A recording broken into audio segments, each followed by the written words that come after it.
I failed at being a functioning adult for 3 years until I understood this one principle. 3 years of missed deadlines. 3 years of staring at a to-do list and doing absolutely nothing. 3 years of people, my boss, my family, even myself, calling me lazy. But here's what nobody told me. Neuroscientists at Harvard Medical School published research showing that chronic stress physically reshapes your prefrontal cortex, the part of your brain responsible for decision-making, motivation, and action. When that region goes offline, you don't feel lazy. You feel frozen. And here's the number that stopped me cold. 77% of people regularly experience physical symptoms caused by stress, according to the American Psychological Association's 2023 stress report. 77%. That's not a laziness epidemic. That's a survival mode epidemic. So if you've been beating yourself up for not doing enough, not being enough, stay with me. Because what I'm about to share completely rewired how I see productivity, rest, and what your brain is actually doing when you can't move. So why doesn't everyone know this already? Here's the uncomfortable truth. The productivity industry is worth $82 billion globally as of 2024. $82 billion built entirely on the idea that you are the problem. That if you just woke up at 5 a.m., cold plunged, journaled, and hustled harder, everything would click.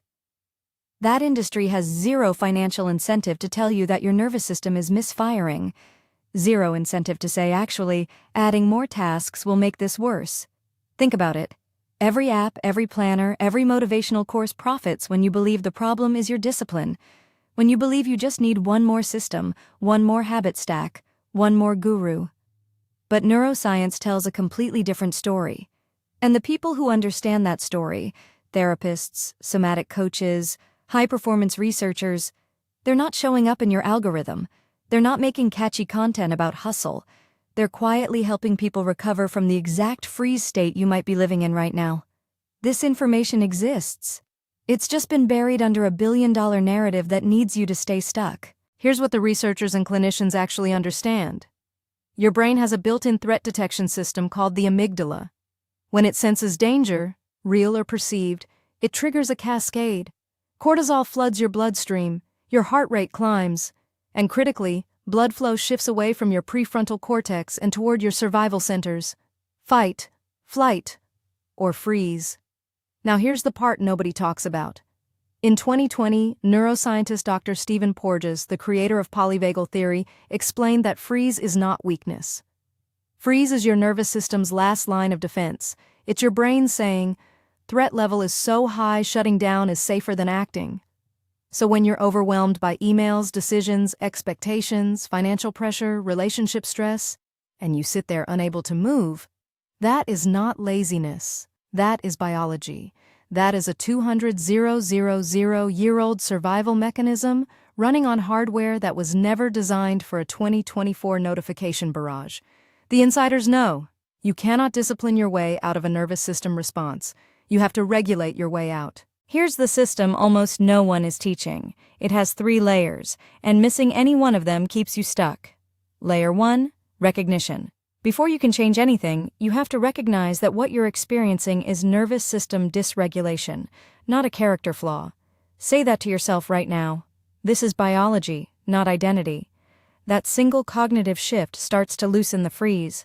Layer 2, regulation before action. This is the one that breaks every productivity rule you've ever learned. You cannot think your way calm. You cannot plan your way out of overwhelm.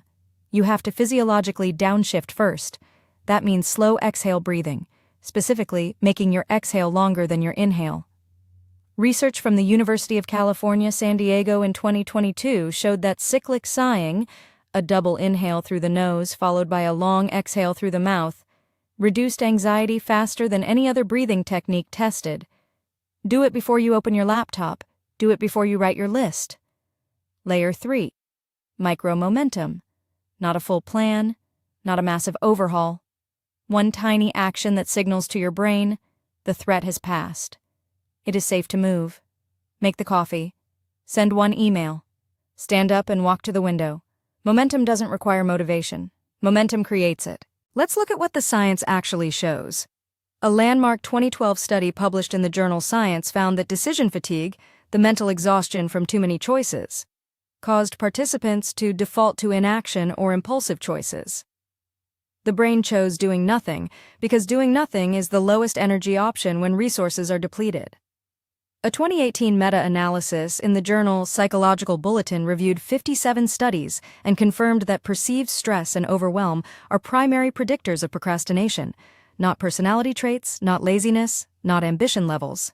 Stress, overwhelm. Then there's the work of Dr. Bessel van der Kolk, psychiatrist and author of The Body Keeps the Score, published in 2014. His research showed that trauma and chronic stress are stored somatically, in the body, not just the mind. Which is why thinking harder about your problems doesn't fix them. Your muscles are carrying the stress. Your nervous system is keeping score. And perhaps most importantly, a 2021 study from Stanford University found that rest, genuine intentional rest, is not the opposite of productivity. It is the biological precondition for it. You were never meant to push through, you were meant to recover. Okay, so this all sounds great in theory, but how do you actually apply it when you're in the thick of it? When the inbox is a disaster and the rent is due and your brain feels like static? First, stop labeling the feeling. The moment you call yourself lazy, you add shame to an already overwhelmed system. Shame is neurologically activating. It makes the freeze worse. Replace it with a neutral observation. Say, my nervous system is overwhelmed right now. That's factual. That's workable. Second, shrink the environment. Overwhelm is often a visual and cognitive problem. Too many tabs, too many notifications, too many half-finished things in your line of sight. Close everything except one thing. 1. Third, use the 5-4-3-2-1 grounding technique developed by therapist Wendy Sherduan. Name 5 things you can see. 4 you can touch, 3 you can hear, 2 you can smell, 1 you can taste. This technique interrupts the threat loop by forcing your brain into sensory present-moment processing, the exact opposite state of anxious future spinning. And fourth, and this is the one people resist the most, schedule rest like it's a meeting, not as a reward for finishing, as a biological requirement for functioning. Because that's what it is. So what do you do right now? Today, not next Monday, not after you finish the project, right now. The very first step out of freeze mode is not a new habit, it's not a new planner. It's getting your nervous system out of high alert so your brain can actually function again. And one of the most effective ways to do that, backed by clinical research, is guided meditation specifically designed for overwhelm reset, not generic relaxation, not sleep meditation. A structured, intentional practice that walks your nervous system down from threat mode step by step. Right now, both Calm and Headspace have specific guided sessions built for exactly this state. Calm has a series called the Daily Calm, which includes overwhelm-specific breathing sessions. Headspace has a collection called Managing Overwhelm that walks you through somatic awareness and nervous system regulation in under 15 minutes. Either app offers a free trial, and I'll link both in the description below. Think of it as your first physiological download out of freeze. Not a luxury, not self-indulgence. The first practical, science-backed move you can make before you do anything else on your list. Your brain cannot problem-solve in survival mode. Give it the 10 minutes it needs to come back online, then and only then make your plan. Here's the thing I want you to walk away with today. The curiosity loop I opened at the start, why you can't move even when you desperately want to, the answer is not a character flaw. It is a nervous system in protection mode, and protection mode can be exited, not by pushing harder, not by shaming yourself into motion, by understanding what's actually happening in your brain, regulating your physiology first, and taking one micro step that tells your system the danger has passed. You are not broken, you are not lazy, you are overwhelmed. And overwhelm has a biology, a mechanism, and most importantly, a way through. If this video helped you see yourself differently, share it with one person who calls themselves lazy, because they probably need this more than they know. Subscribe if you want more evidence-based tools for mindful living. We post every week. Drop a comment below. What's the one thing you've been avoiding that you now realize might just be freeze mode talking? I'd genuinely love to know. And remember, the goal was never to do more. The goal was always to feel more like yourself again.